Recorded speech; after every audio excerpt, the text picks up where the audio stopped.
Hi, everybody. I'm Angela Hart. Welcome to the Heart of New York show. We're filming a segment entitled Healthy Aging. And I'd like to introduce my first guest to you, Vicki Ellner. She's the CEO of Senior Umbrella Network of Brooklyn. And I've also asked Vicki Ellner to be my co-host for today. Welcome, Vicki. Thank you so much, Angela. Thanks for having me back. I must have behaved myself last time because I'm here again. Yes, excellent. She's an excellent guest. Vicki, tell us a little bit about Senior Umbrella Network of Brooklyn, how it got started and what your focus is. Senior Umbrella Network of Brooklyn is a grassroots organization. It was started in 2003. We're actually celebrating our 15th year.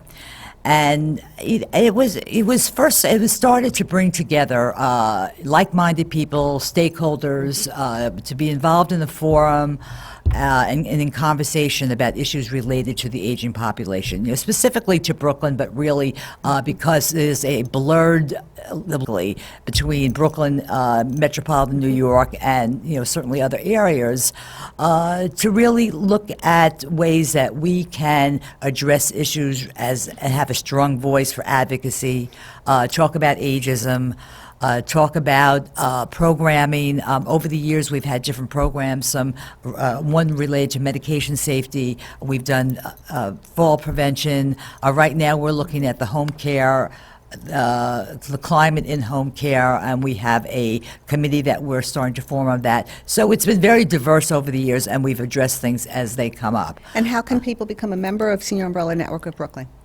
We have a website. The website is sunb.org. sunb.org. Certainly, visit our website, see what we're involved in. Our contact information is on there. The phone number, actually, they would talk to me. Send an email, info@sunb.org. And we stress, get involved. This is really a way for professionals to, and our membership is comprised of professionals, although we always invite people in the community to come to our meetings, which are educational in nature, to get involved and to be aware of what's going on and support an organization that really has a good heart and a good soul and a good purpose. Thank you. And Kathleen, would you like to introduce yourself? I'd be pleased to. I'm Kathleen Otte. I'm the Regional Administrator for the Administration for Community Living, which is the federal agency that provides services to people over the age of 60 years of age. So Kathleen, does that include Medicaid and Medicare? Well, interestingly enough, we do serve that population, but our programs are for those supplemental programs such as home-delivered meals and congregate meals and healthy aging programming that supplements and supports Medicare programs. Well, that's interesting. So do organizations such as Meals on Wheels work through your agency? Indeed. In fact, Meals on Wheels is a federally based program. It's an opportunity for local programming dollars to come forward as well as federal dollars to support communities to provide meals either in a congregate setting, such as a senior center, or perhaps even in home-delivered meals. So Meals on Wheels is a generic term that provides services to people in their homes. I didn't even realize that they work together with the government. Indeed.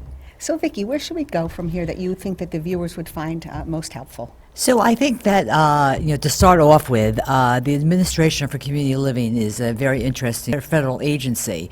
And I think, Kathleen, that maybe you can give us an overview of what the administration is involved in and also your role in that, as well as the areas that you cover, because I know in conversations that we've had, you cover very diverse regions 1 and 2, I believe, which encompasses a great area. Well, even our beginning conversation actually points out to the fact that we are a federal agency that really no one really knows about. We began in 1965 before Medicare and even before Medicaid under the Older Americans Act, and we were the Administration on Aging. And in 2011, we merged with Disability Services so that we could provide services in the community for people who are over the age of 60 and also disabled. And the programs that we provide under the Older Americans Act, I think, are distinct.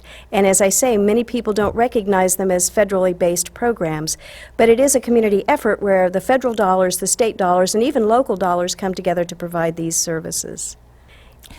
And that's great, and it's amazing. And community living, I think, it would be interesting to tell everybody what that is, because that might mean different things to different people. So, what is community living? Why is that significant? And also, what are the supports that people get for community living? Well, that's a very distinctive part of what we do. In fact, what we understand is that people enjoy living in the community, remaining in the community as they age.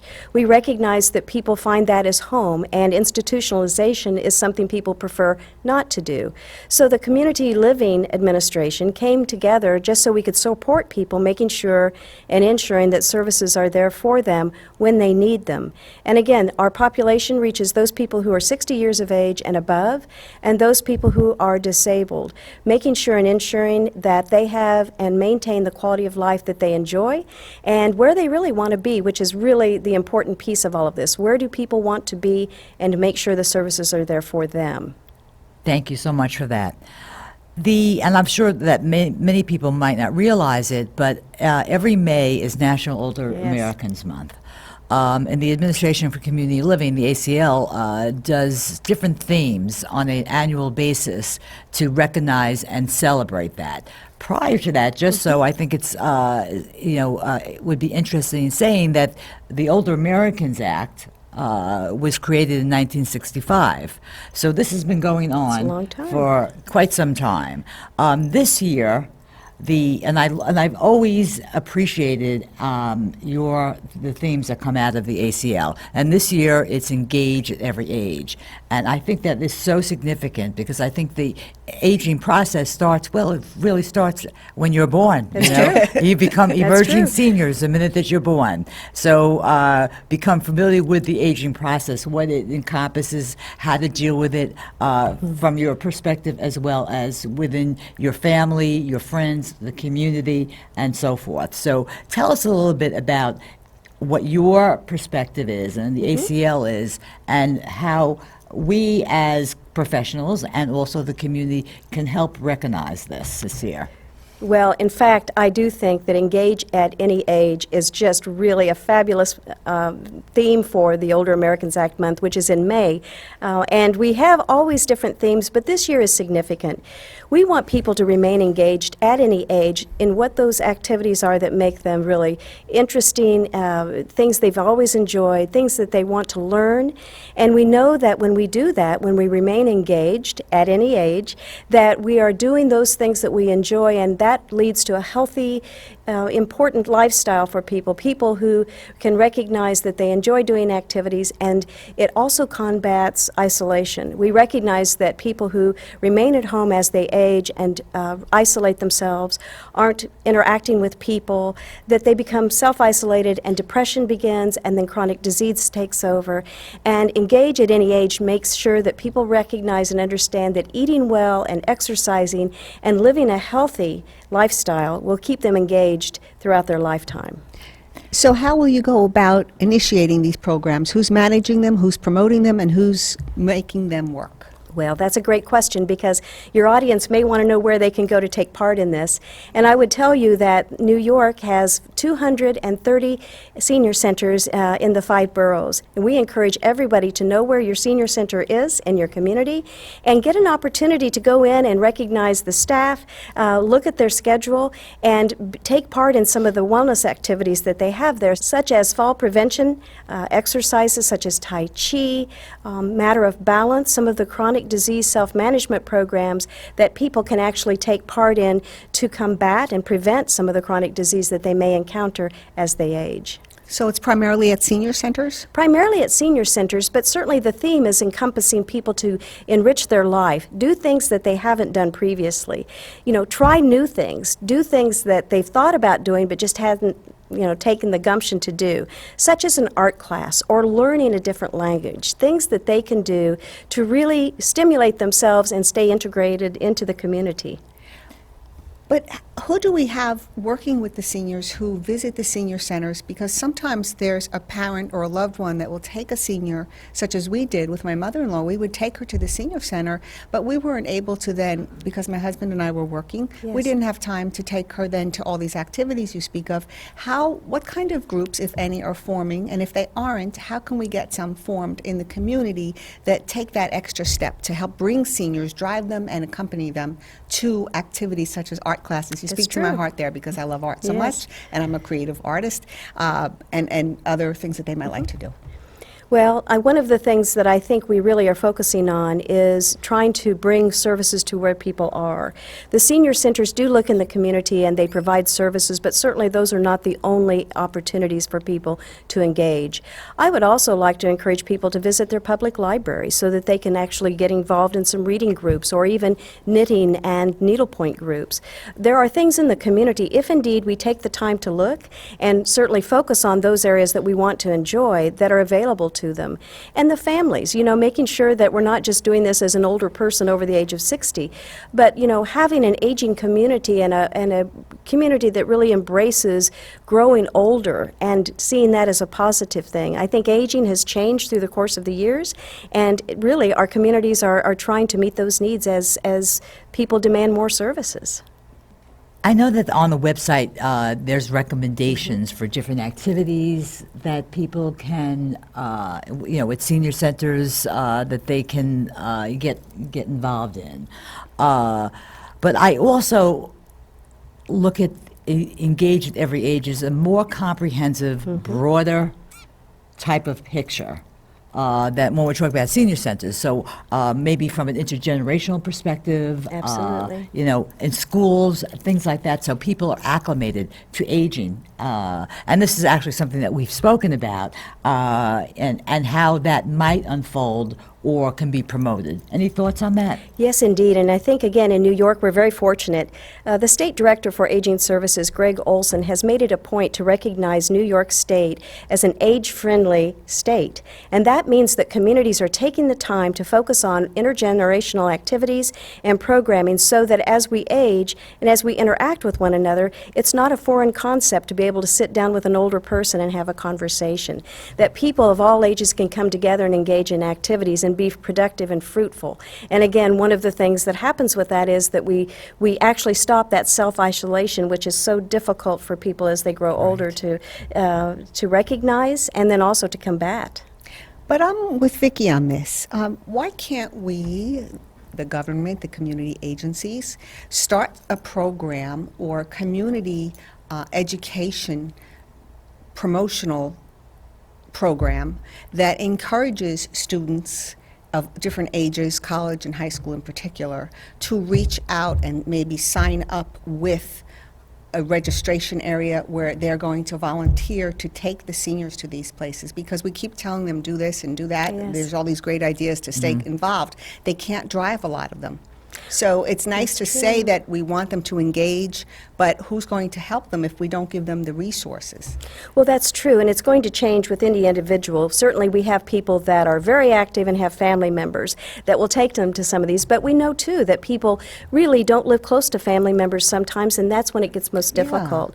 This is when our communities come together. This is when churches and nonprofit agencies recognize that they can actually step up and volunteer and help those people to get to these various activities to enrich their lives. We see that in our home-delivered meal program. We have volunteers that are delivering the meals to the home sites and also serving in congregate meal sites, and it makes the senior want to come back, want to be engaged, and it's because of that volunteer effort. As it relates to programs with younger people actually assisting, I think that's one of those things that just takes great management. And in New York, we've seen some opportunities where there are people who have extra bedrooms, maybe seniors have extra bedroom and they need a little additional help in their household, and they're opening up to students so that they could live there and provide some supports. There are a few of those programs that are taking place, but certainly they're not as widespread as we wish they could be. In the area that you cover, which I believe is 7 states plus Puerto Rico and Virgin Island, Indeed. correct? And so it's the Northeast and the Mid-Atlantic. Correct. Is there any differences and or similarities that you've seen? I mean, we're in New York, so you know, we're interested. We have a big metropolitan area, suburban area. True. But of course, we have upstate, rural. You know, we encompass a lot of different geographic type of circumstances. Right.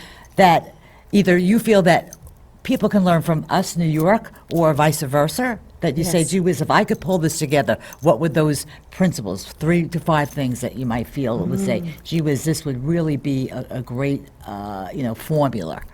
Well, I'll respond by saying I think the face of aging is changing. Now, we've had conversations between the three of us that we recognize that people really are dressing for themselves these days, not for the way they want to be seen by other people. And I'm meaning seniors with confidence, dress in the ways that they choose to. They're individuals.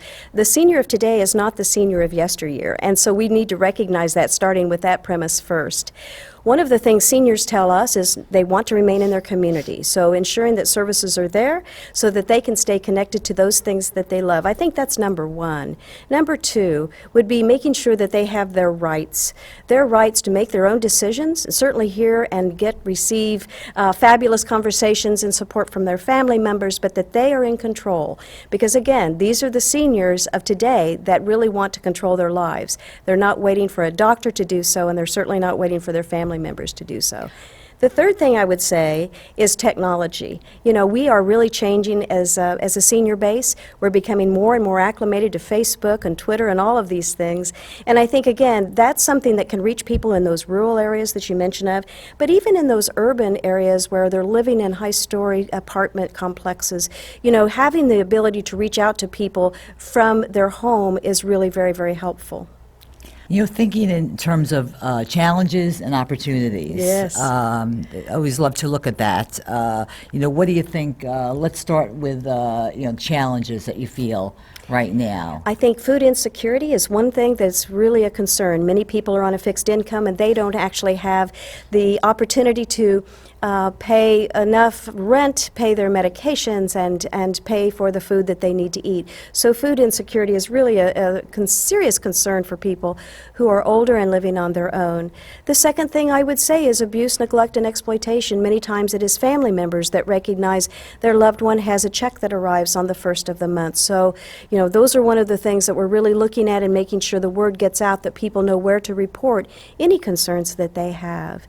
The other barrier I would see is ageism. You know, people who don't recognize that, you know, people as they grow older are still people with the same love and interest that they've always had, and making sure people will focus upon those things to ensure that their loved ones are well taken care of and that they have a voice. That's most important.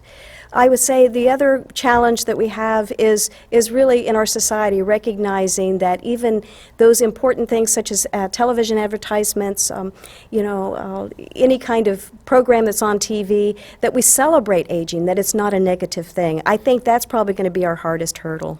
Yeah. And what about opportunities? Opportunities just to combat that ageism. I think getting out there with the power that people have as they grow older, being able to express that, being able to share the positive aspects of aging, making sure people understand that engagement is where it's at, so encouraging people to come together, making sure people take responsibility for themselves so that they know that it's up to them to make that proactive effort to get out there and stay connected with their community, to do the right things such as health promotion activities or even nutrition, those basic things that we know will keep us healthy as we grow older. How do we define the word ageism? Oh, ageism as a definition. You know, I'll start by saying, and perhaps this might give some context, when the Older Americans Act was actually written in 1965, the age of 60 was designated as old age.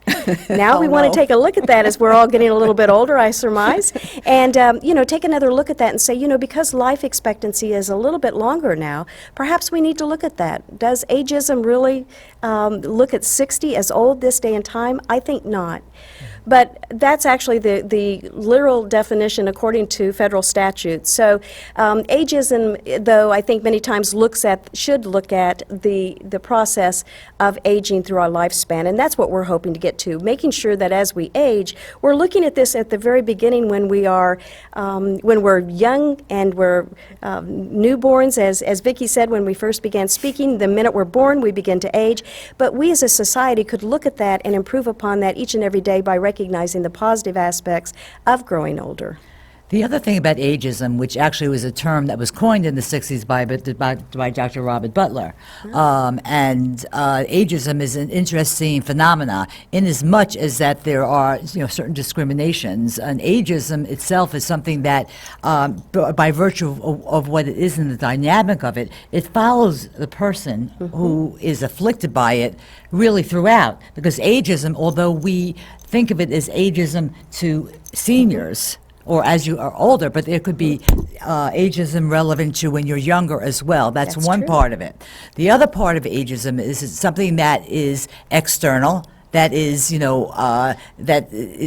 you're affected by it because of circumstances or things around you, but also it's something that's internal, that you actually become a victim of your own ageism. You can't do this, you're too old, I'm over the hill, who will want me anymore? So it's a very complicated process. And I have to say, as you represent a federal agency. Yes. I represent a grassroots organization that was started in Brooklyn. We're actually celebrating 15 years. Part of our charter was related, and our vision and our mission is related to advocacy, it's related to education, and it's related to some programming. You mentioned fall prevention, and other things that we're doing. But the ageism is something that I felt was intrinsically important, relevant to actually family issues that we had. As my father, who was like the patriarch of the family, retired to enjoy the golden years, didn't quite happen that way because of certain circumstances,